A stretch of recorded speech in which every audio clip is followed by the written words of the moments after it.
Muy buenas, estimados televidentes, como cada semana nuestro programa Vida Sana. Nuestro Señor Jesucristo es la vida de nuestra fe, nuestro corazón es la vida de nuestro cuerpo. Hoy está con nosotros en nuestros estudios el doctor Raúl Díaz Padrón, médico cardiólogo graduado en la Universidad de La Habana, Cuba, el cual nos va a hablar sobre eso justamente, nuestro corazón. Doctor, muy buenas, ¿cómo usted está?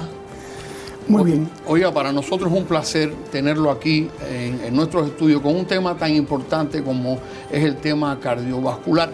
Tengo entendido que usted nos va a hablar hoy de la cardiopatía isquémica y quisiéramos saber exactamente qué cosa es la cardiopatía isquémica. Bueno, primero que todo, el placer es mío por haberme invitado a estar aquí.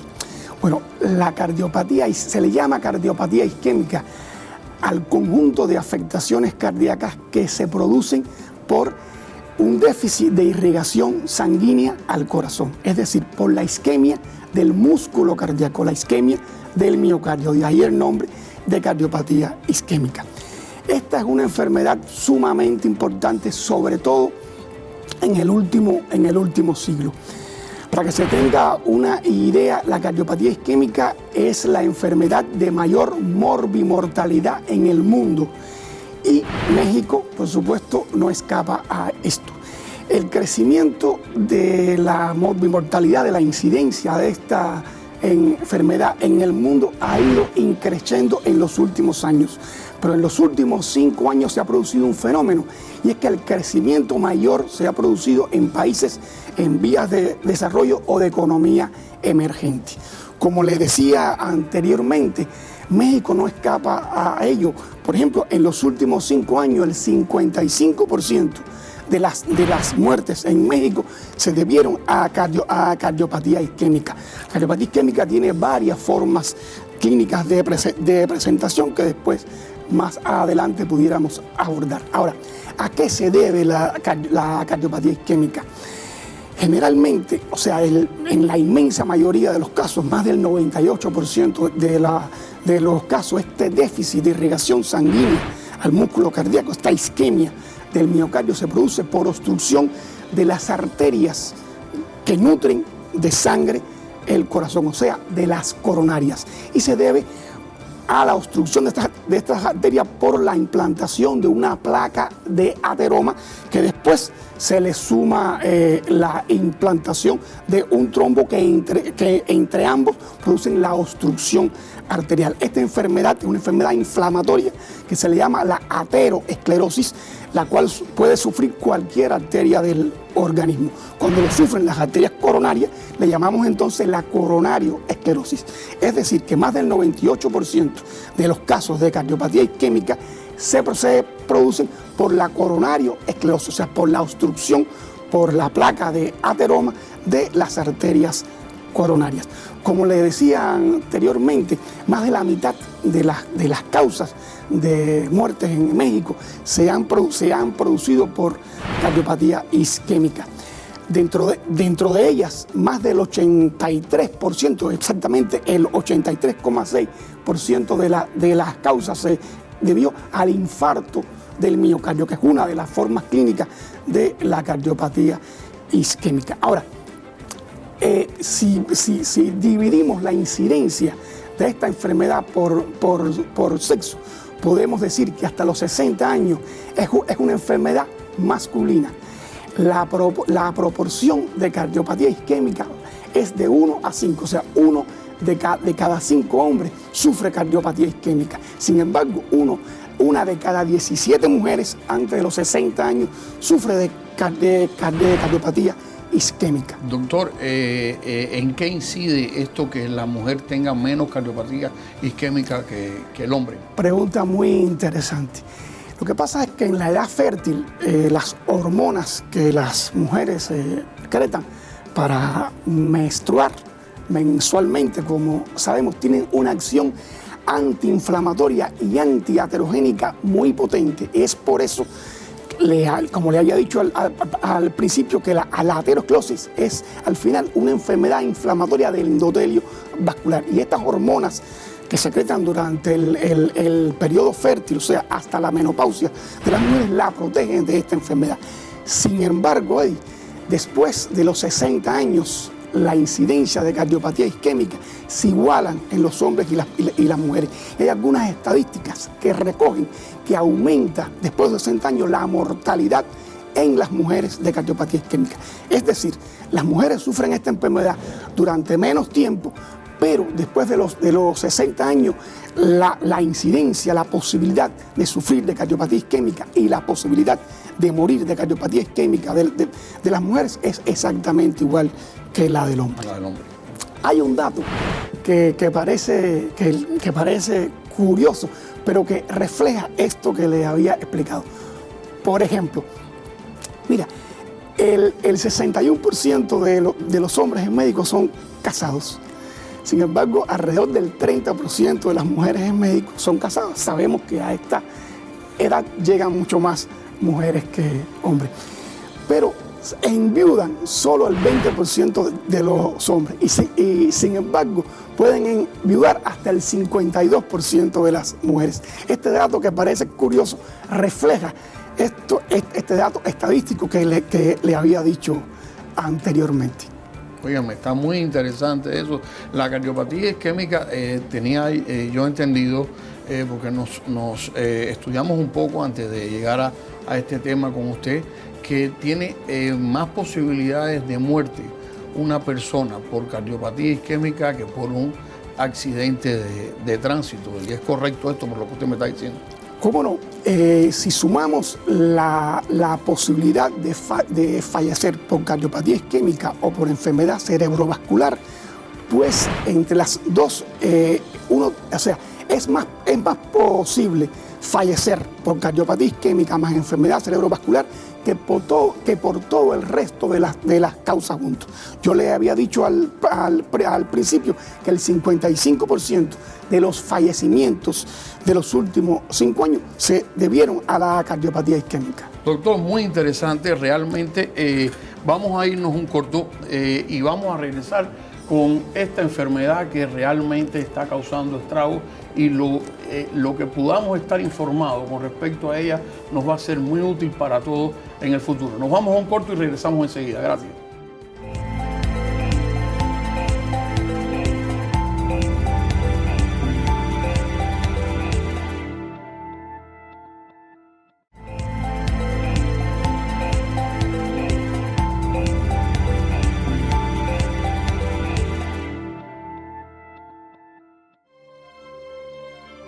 Estimados televidentes, regresamos nuevamente con el doctor cardiólogo Raúl Díaz Padrón y toda la explicación que nos está dando sobre la cardiopatía isquémica. Doctor, una de las preguntas importantes aquí es cómo un paciente o cómo una persona, se da cuenta que está frente a una cardiopatía isquémica. Interesante pregunta también. La cardiopatía isquémica tiene varias formas clínicas de expresarse. Quizás la primera forma clínica de expresión es la angina de pecho.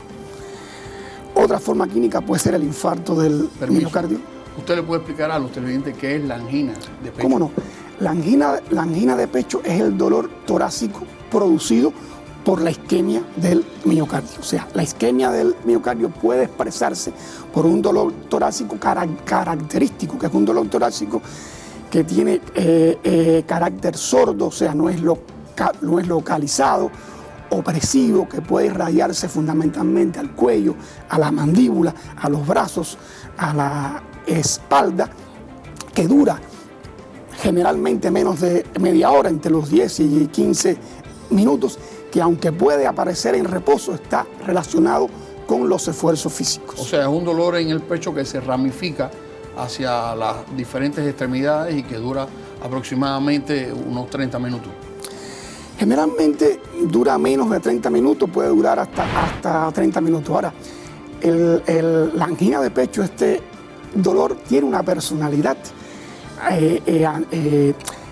Ante un dolor similar, hay otras cosas a analizar. Es mucho más frecuente la cardiopatía isquémica en pacientes que tengan más de 40 años, en pacientes que tengan otros factores de riesgo, de lo cual podemos hablar un poco más tarde, en el paciente que clínicamente el médico puede darse cuenta que puede ser portador de esta enfermedad, porque es un paciente obeso, porque es un paciente sedentario, etc. Ahora, la cardiopatía isquémica no solo se expresa con la angina de pecho. La cardiopatía isquémica puede empezar con el infarto agudo del miocardio. Inclusive puede empezar con la muerte súbita, que es otra forma de presentación de la cardiopatía isquémica. Para que tengas una idea, Eddie, 3 de cada 10 infartos pueden debutar con la muerte súbita. Es decir, que la cardiopatía isquémica, la primera expresión clínica puede ser una arritmia y la muerte súbita.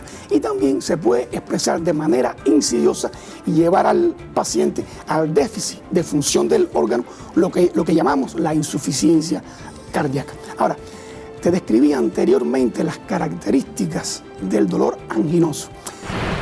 ¿Qué es lo que pasa? Que menos de la mitad de las cardiopatías isquémicas, o sea, de las isquemias al miocardio, se expresan de manera típica. Cuando es un paciente con factores de riesgo, cuando es un paciente que a la vista clínica del médico puede padecer cardiopatía isquémica y además tiene un dolor característico, pues el diagnóstico es más fácil. Pero más de la mitad de la cardiopatía isquémica no se expresa de manera característica, como le había explicado anteriormente. De este grupo que no se expresa de esa forma, la mitad de ellos se expresa de manera totalmente silente. O sea, es posible que un individuo esté sufriendo isquemias al corazón de manera repetida y no tenga ningún signo de alarma para poder ir al médico. Y la otra mitad se puede expresar de manera totalmente atípica, o sea, con malestar general, dolor de cabeza, etc. Por eso, ante cualquier síntoma sospechoso, lo importante es ir al médico. Y es muy importante la pericia clínica del cardiólogo, la experiencia del cardiólogo para poder hacer el diagnóstico de esta enfermedad, que como le dije anteriormente es potencialmente mortal. Es la enfermedad que más muerte cobra en la población. O sea, que es una enfermedad también silenciosa.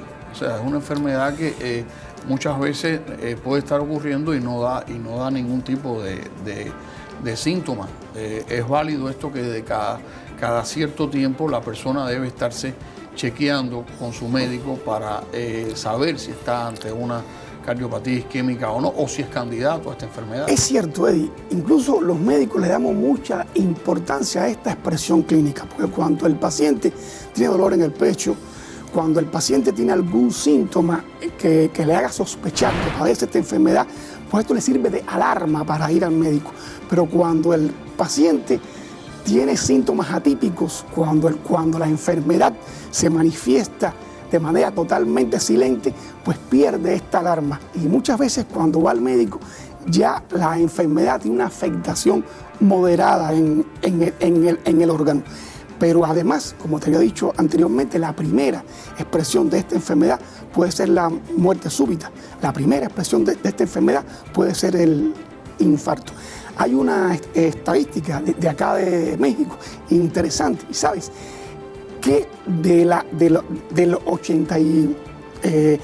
del 80% de las muertes por infarto, cerca del 40% se produjeron en la casa del paciente, ¿ya?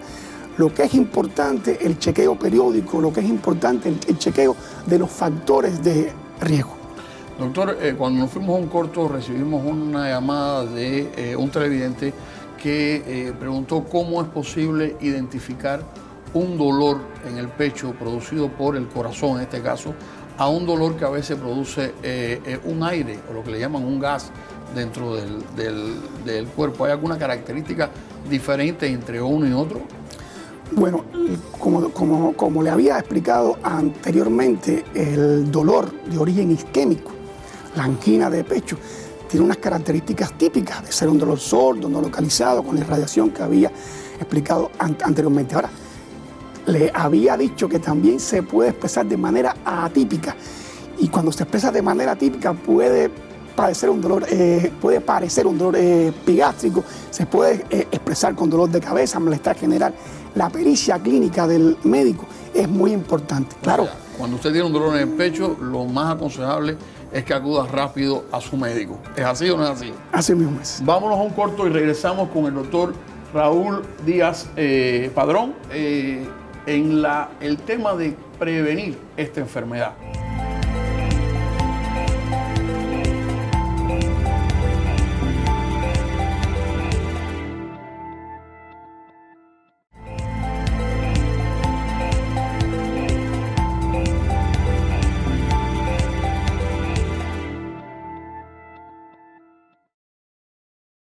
Regresamos en nuestro segmento final de la cardiopatía isquémica para que el doctor nos explique exactamente cuáles son las medidas que tenemos que tomar como paciente para tratar de evitar esta enfermedad.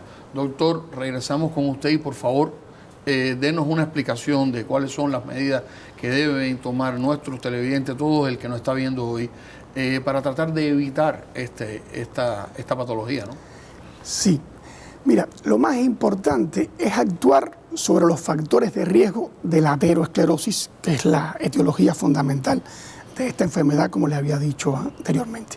Se identifican factores de riesgo de primer orden, como son la hipertensión arterial, como son el tabaquismo, como es las enfermedades del colesterol, o sea, las hiperlipoproteinemia, y como es la diabetes mellitus. Y últimamente ha cobrado mucha importancia la obesidad, que es un problema realmente un problema, y es realmente un factor de riesgo importante acá en México. El consumo de sal, el sedentarismo y diversos otros factores de riesgo que se han relacionado con la aterosclerosis. Por ejemplo, hay factores de riesgo tan diversos como el bajo peso al nacer.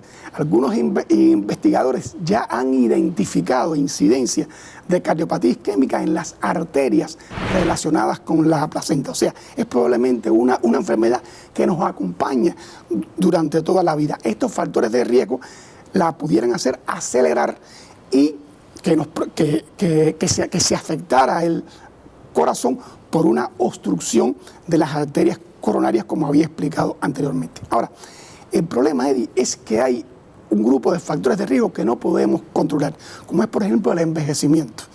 Mañana, usted y yo vamos a ser indefectiblemente un día más viejo y nuestro corazón y nuestras coronarias y el resto de las arterias de nuestra economía humana también van a ser un día más viejo. Como le había dicho, es una enfermedad que nos acompaña durante toda la vida. También nuestro sexo, nuestra raza y nuestra codificación genética es imposible de cambiar. Por eso es muy importante actuar sobre los factores de riesgo de primer orden que podemos controlar. El control de la hipertensión, el tabaquismo, el control de los síndromes metabólicos como la diabetes mellitus y el control de los lípidos, del colesterol, el control de la enfermedad de las hiperlipoproteinemias. Eso es lo más importante. Ahora, una vez que a pesar de eso se sospeche esta enfermedad, lo más importante es acudir al médico precisamente para el control de estas enfermedades o para que se establezca una estrategia farmacológica para prevenir o para demorar la aparición de esta enfermedad. Doctor, ¿el alcohol influye también en esta enfermedad? Bueno, las teorías sobre el alcohol son diversas. Parece que el consumo moderado de alcohol puede ser beneficioso. El consumo moderado de alcohol aumenta en nuestro organismo una fracción de colesterol que es la HDL, o sea, el colesterol de alta densidad. Este probablemente sea la fracción de lipoproteína que nos sirve para limpiar de colesterol las arterias. Ahora, el consumo elevado de alcohol sí puede ser perjudicial para esta enfermedad. Recordemos que el alcohol nos aporta una gran cantidad de calorías, o sea, el consumo elevado de alcohol está relacionado con la obesidad. Ahora, el consumo moderado de alcohol pudiera ser beneficioso para la enfermedad. Hay diversos estudios en Europa, la célebre dieta del Mediterráneo, en la cual se introduce vino en la dieta de estos pacientes y se ha logrado disminuir significativamente esta enfermedad. Hay también un estudio del sur de los Estados Unidos, de la Asociación de Veteranos del Sur de los Estados Unidos, que se hizo algo parecido, pero utilizando el whisky. Y realmente con el consumo pequeño o moderado de whisky se disminuyó la incidencia de la enfermedad, probablemente ambos relacionados con la elevación de esta fracción de lipoproteína llamada HDL o lipoproteína de alta densidad. Doctor, realmente es muy interesante. Nos hemos quedado fascinados con esta disertación de lo que es la cardiopatía isquémica. Y no sé si usted quisiera agregarle algo más, porque además yo le tengo que proponer un segundo programa no, con a mucho usted, gusto. que lo voy a dejar ahora al final. Con mucho para gusto. explicárselo a nuestros televidentes, ya que en tiempos pasados estuvimos hablando de la Viagra, esa famosa pastillita que todos usan, pero que realmente la iniciación de la Viagra y el objetivo de la Viagra como tal no surgió para lo que generalmente se usa, sino surgió como parte de tratamiento de cardiopatía. ¿Es así? Así mismo es.